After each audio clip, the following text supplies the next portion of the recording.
Pelican pride, that's the motto. UWI is the UWI Stat Show. One of UWI's mandates is disaster mitigation. In this video, we seek to define what exactly that is and what that would mean to us in the Caribbean. What is a disaster, you may ask? A disaster is something that can happen suddenly and anywhere to anybody, and it causes extreme suffering and extreme loss. Therefore, we in the Caribbean need disaster mitigation because as small island states, we are susceptible to all sorts of natural disasters. Volcanic eruptions, earthquakes, floodings, droughts. We in the Caribbean, we need disaster mitigation. Disaster mitigation to me is protecting ourselves, our families, and our property, and making sure we have measures in place in case of disasters. And this is important to us in the Caribbean because we are very disaster prone to hurricanes and earthquakes especially. It's important for our region because it ensures that we can help other countries when they are affected, and it ensures that we are always prepared for whatever disasters may affect us. Disaster mitigation is important to me because we live in the Caribbean and we are prone to disasters like hurricanes and earthquakes, and we need to be properly prepared. For me, disaster mitigation refers to preventative measures taken to reduce the effects of disasters, whether naturally occurring or man-made. And I believe this is particularly important in the Caribbean since as small island states located where we are particularly susceptible to disasters. Disaster mitigation to me is this concept that prevention is better than treatment. The Caribbean is so small and yet we're affected by so much. Floods, hurricanes, sometimes droughts, earthquakes, volcanic eruptions. All of this can affect us socially, politically, economically. The effects can set us back as we've seen in the case of Dominica by decades. And so because the effects are so devastating, it is imperative that as a Caribbean region, we find ways to make sure that the effects are least impactful, I guess, as we can make it. Within the region, as it pertains to disaster mitigation, there are certain myths and realities. The UWI core attempt to define such myths as it correlates to the realities. So a big myth is that we need foreign volunteers with any medical experience come to our country when we are undergoing a disaster.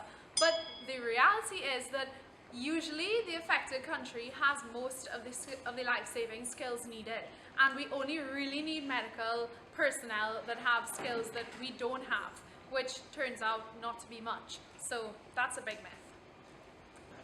There is a long-standing myth that disasters have a tendency in bringing out the worst in human behavior. Although in reality, the truth is though, isolated instances of antisocial behavior are known to occur. In general, humans have a tendency to react generously and spontaneously when the situation calls upon them. A common myth about disaster mitigation is that international assistance is needed, and it is needed now. But that is quite not the case. What actually is needed is a proper evaluation so we can assess genuine needs. Myth: disasters are random killers. In a disaster, everyone can be affected.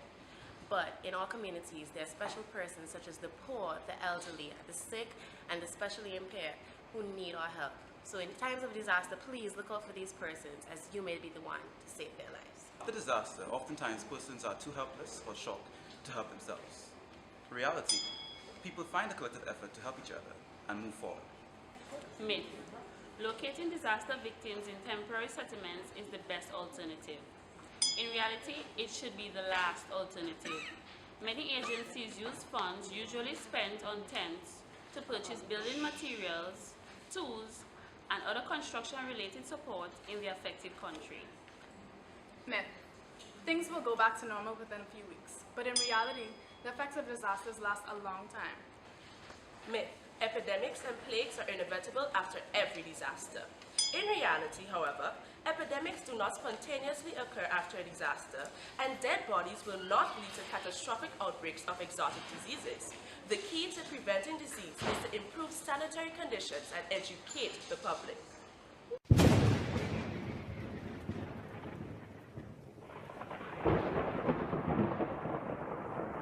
In the region, in each Caribbean territory, there are different disaster management offices.